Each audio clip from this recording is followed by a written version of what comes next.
أعوذ بالله من الشيطان الرجيم. بسم الله الرحمن الرحيم. الحمد لله رب العالمين، والصلاة والسلام على سيدنا محمد وعلى آله وصحبه أجمعين. رب اشرح لي صدري ويسر لي أمري واحلل عقدة من لساني يفقهوا قولي. Assalamualaikum warahmatullahi ta'ala wabarakatuh. Alhamdulillah, marilah kita sama-sama bersyukur kepada Allah subhanahu wa ta'ala, karena Allah subhanahu wa ta'ala masih lagi memberikan kita peluang untuk berada di bulan Ramadan ini. Yang melalui bulan Ramadan ini, kata Allah subhanahu wa ta'ala, diwajibkan kepada semua orang mukmin untuk menunaikan berpuasalah pada bulan Ramadan, ya. Kata Allah Subhanahu wa taala dalam Al-Qur'an lah, a'udzubillahi minasyaitonir rajim. Bismillahirrahmanirrahim.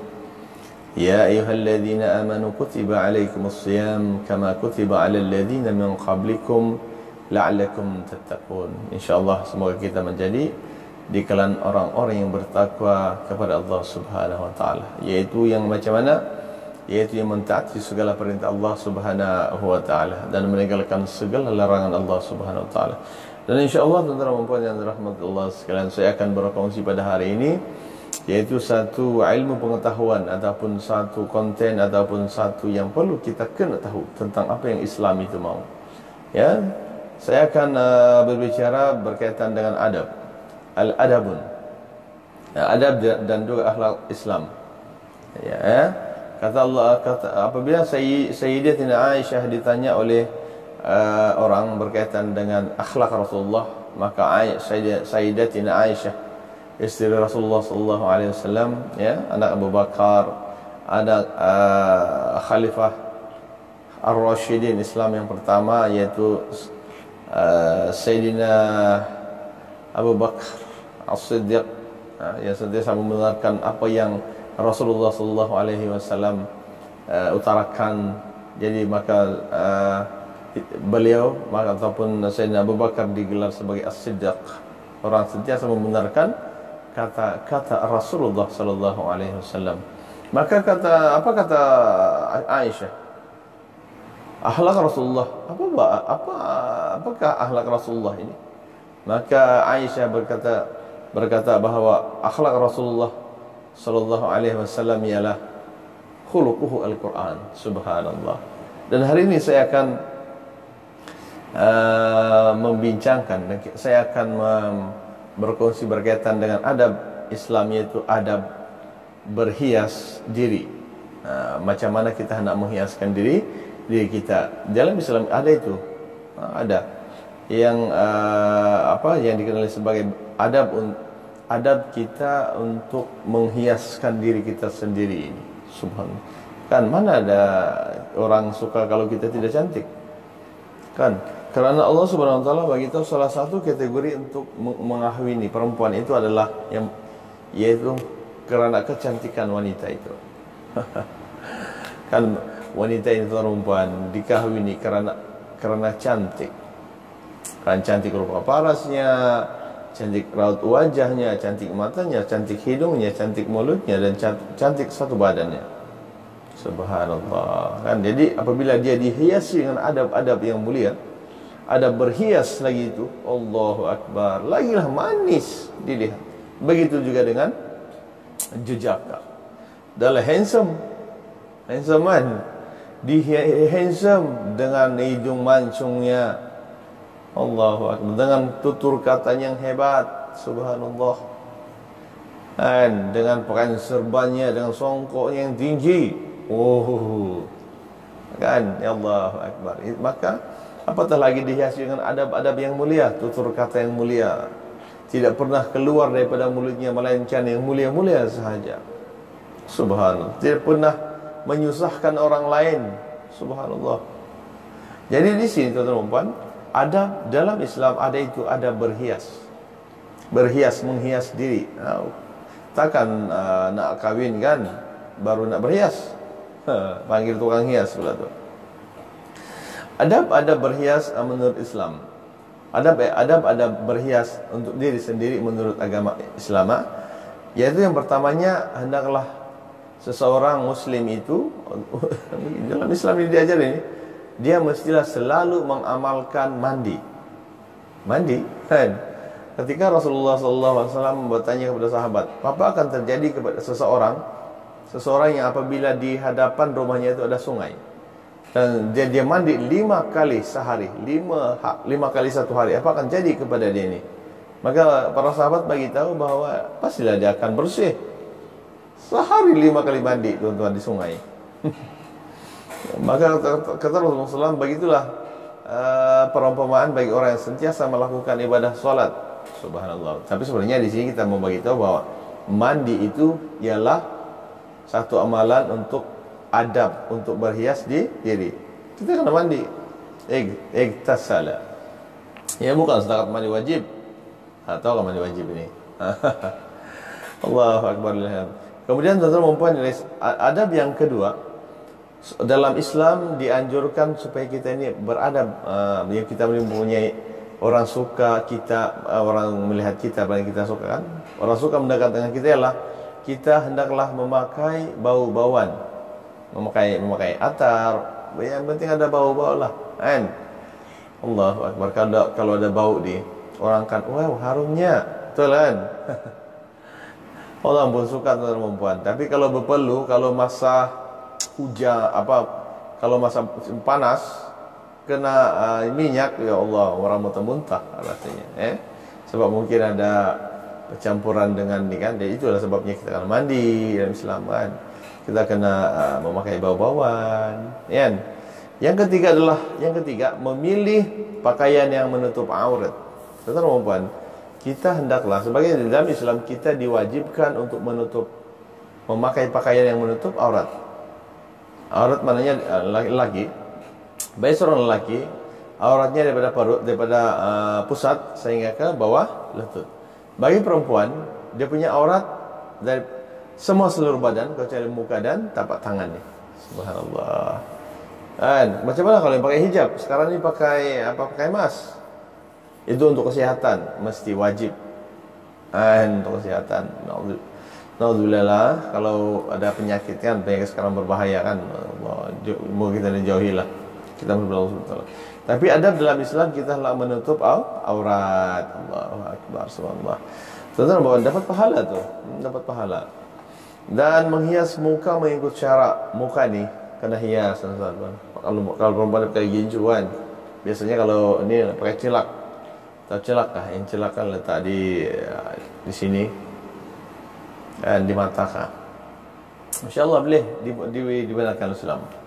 Kemudian memotong kuku dan mencabut bulu. Tuan-tuan perempuan, kita disunnatkan, ini sunnah Nabi lah. Antara perkara yang hendaklah dibuat ialah memotong kuku. Kalau panjang, kalau panjang kuku ni hitam lagi, Allah, orang pun tidak suka mau dekat. Tapi kalau dia pindik, kita potong kuku lah. Nanti ada kuman pula, tembakan ada kuman. Allah Akbar, tak penyakit lagi ya. Mencabut bulu di sini ialah bukan bulu ari, bulu ketiak, cabutlah ya, sunat pada hari Jumat, sunnah pada hari Jumat. Kemudian amalan bersugi ini ialah menggunakan kayu sugi lah kan. Ini sugi ini teman-teman, sebenarnya sugi ini, kayu sugi ini, bila kita bersugi dia akan membersihkan kita punya mulut. Subhanallah, Allahu Akbar. Kan itu Allah ciptakan kayu sugi ni. Guna kayu sugi lah kan. Kalau berus gigi macam mana? Di antara sugi dengan berus gigi, sugi itu dia akan lebih bersih lah. Tapi bukan lepas berus gigi letak di poket. Allah Akbar, itu betul-betul tidak bagus lah. Dia kena cucilah, letak di tempat yang sepatutnya. Ada berpakaian menurut Islam. Adab. Kalau berpakaian dia mesti ada adab. Dalam Islam dia beritahu, yang pertama tidak memakai pakaian yang berlainan jantina, ataupun paling mudah ialah pakaian lelaki dipakai oleh pakaian perempuan, pakaian perempuan dipakai oleh pakaian lelaki. Allah Akbar. Itu tidak boleh. Jangan, dia menyalahi adat. Tidak pakaian itu ialah tidak jarang dan ketat ataupun ketat. Jarang, atau jarang enggak? Jarang nampak kan, ataupun ketat. Ketat terlampau, dia macam melekat di badan kan, itu tidak, dalam Islam tidak galakkanlah Kemudian yang ketiga ialah tidak menyerupai dalam Islam, kalau kita orang Islam, kita jangan memakai pakaian orang yang agama lain. Kalau pakai pakaian ini, oh ini agama ini Pak, bilang kan, yaitu tidak menyerupai pakaian penganut agama lain. Jangan. Yang ketiga ialah mestilah pakaian kita ini menutup aurat. Menutup aurat dapat pahala tuh, Allahu Akbar. Jadi untuk makluman juga ialah keadaan yang mengharuskan pembedahan plastik. Bilakah sepatutnya orang yang membedah badan dengan dia bedah plastik, dia bedah plastik hidung, mata, apa lagi itu, bilakah sepatutnya diharuskan? Bolehkah sebenarnya? Boleh. Apabila tidak boleh, yaitu apabila memulihkan kecacatan. Kalau cacat teman-teman, kita bolehlah bedah. Kemudian dia mengembalikan fungsi anggota badan. Contoh kalau jari ini kan guna plastik kan, boleh dimontor dia untuk mengembalikan fungsi badan. Jadi amalan berhias yang dilarang di dalam Islam, ada juga yang dilarang dalam Islam ini, yang jangan buat. Satu, bagi lelaki dilarang memakai pakaian sutra ataupun emas. Janganlah pakai emas. Emas pula di sini. Pakaian sutra pula. Okey, ini semua pakaian perempuan. Dia sebenarnya kalau dirujuk dengan istilah sains, yang memakai emas bagi lelaki ini tidak ada molekul-molekul badan tidak berapa bagus. Begitu juga dengan sutra, ada kesan kepada badan. Kemudian menyambung rambut pun tidak boleh. Rambut perempuan disambung punya rambut panjang, rambut palsu itu boleh. Kalau setakat tempel saja itu mungkin tidak ada masalah kan, ini sambung. Dia tidak boleh, dia mengubah ciptaan Allah SWT. Yang ketiga adalah membuat tato di muka sini, sap di leher, itu tidak boleh, haram. Jadi pembedahan anggota badan untuk tujuan kecantikan pun tidak bolehlah dalam Islam. Dan berpakaian berlawanan jantina pun tidak boleh. Jangan pakai pakaian berlawanan jantina. Subhanallah. Yaitu kebaikan menggosok gigi sebelum menunaikan salat. Tuan-tuan perempuan, ada satu hadis yang Rasulullah SAW menggalakkan supaya kalaulah tidak menjadi keberatan kepada umatku, ini bunyi dia lah, aku akan suruh mereka ini bersugi sebelum salat. Tapi manusia ini tuan-tuan tahulah, dia menjadi satu keberatan apabila bersugi sebelum salat, bersugi. Sebenarnya dialah bagus untuk kita. Jadi apa dia punya kebaikan ialah berasa selesa dan segar ketika solat, boleh. Yang seterusnya ialah dapat melahirkan rasa khusyuk ketika solat. Takkan mulut berbau kan? Mulut berbau. Kecuali pada bulan Ramadan lah. Allah sebenarnya kalau pada bulan Ramadan mulut kita ini berbau, jangan risau, Allah akan di akhirat nanti Allah akan bagi nanti dengan wangian yang paling harum. Allahu Akbar. Jangan risau. Tapi kalau hari-hari biasa kita digalakkan untuk bersugilah ya sebelum salat. Yaitu hikmah berhias diri tuan-tuan dan puan, termasuk di sini adalah Allah suka, manusia pun suka. Kan? Kalau tidak berhias, kita tahu bahwa manusia pun tidak suka, Allah pun tidak suka. Allahu Akbar. Yang kedua adalah menjaga maruah diri dan agama. Dia lambang kepada agama, lambang kepada diri sendiri.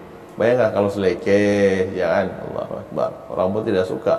Yang ketiga ialah menjauhi diri daripada kehinaan dan jenayah. Jenayah. Kadang-kadang kalau kita tidak berhias ni, mana tahu, ataupun pakaian jarang-jarang, jenayah. Allahu Akbar. Naudzubillah. Kemudian kita akan dihina oleh orang, dia lihat lain macam, jangan. Kemudian yang keempat adalah mendapat pahala. Orang yang berhias ini Allah bagi pahala. Selagi mana kita berhias, orang pun suka, kita dapat pahala. Tapi kalau menutup aurat kan, Allah dapat pahala. Sebab menutup aurat ini adalah wajib. Kemudian membentuk ummah yang memiliki peradaban yang tinggi. Contohnya perempuan, untuk menjaga perhiasan, kita berhias dengan badan yang bagus ini, orang akan melihat kita sebagai orang yang mempunyai peradaban yang yang tinggi, subhanallah ya. Dan ini sedikit info lah. Adab yang perlu dijaga ketika mandi ialah tidak mandi telanjang lah. Ada yang mandi telanjang gitu. Kemudian tidak membazir air, jangan membazir air lah. Okey. Jadi tuan-tuan dan puan dan rahmat sekalian, marilah kita sama-sama kita menjaga diri kita dan kita hiasi diri kita ini dengan yang paling orang suka, dan kita suka pasti orang suka. Tapi jangan melakukan perkara-perkara yang Allah pun tidak suka, seperti membuka aurat kan. Aurat suka-suka aja orang tengok, padahal Allah sudah bagi tahu tentang bagaimana aurat seorang Islam kepada masyarakat dan sebagainya lah. Kita akan ketahuilah tentang perkara-perkara ini, insya-Allah dia akan bagus untuk kita. Dan tuan-tuan kita juga kita juga menghadapi isu-isu yang besar. Contohnya pembedahan plastik kan. Pembedahan plastik untuk kecantikan itu tidak digalakkan lah.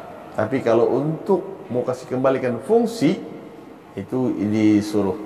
Contoh jari terputus, kita kasih bedah untuk letak plastik, itu boleh. Subhanallah kan. Kalau telinga ni tuan-tuan puan, untuk kalau tidak telinga, mudah-mudahan untuk ada supaya dia boleh dengar suara, insya-Allah dia ada fungsi. Okey, jadi itu saja tuan-tuan dan puan. Mari kita sama-sama memohon kepada Allah Subhanahu wa taala agar dimasukkan ke dalam golongan orang-orang yang dirahmati Allah Subhanahu wa taala. Wabillahi taufiq wal hidayah. Assalamualaikum warahmatullahi wabarakatuh. Yang kurang pada diri saya sendiri, yang hebat itu semuanya datang dari Allah Subhanahu wa taala. Sekian dan terima kasih. Jangan lupa subscribe Kirana Studio ya. Kirana Studio di sini. Okey. Terima kasih. Sekian.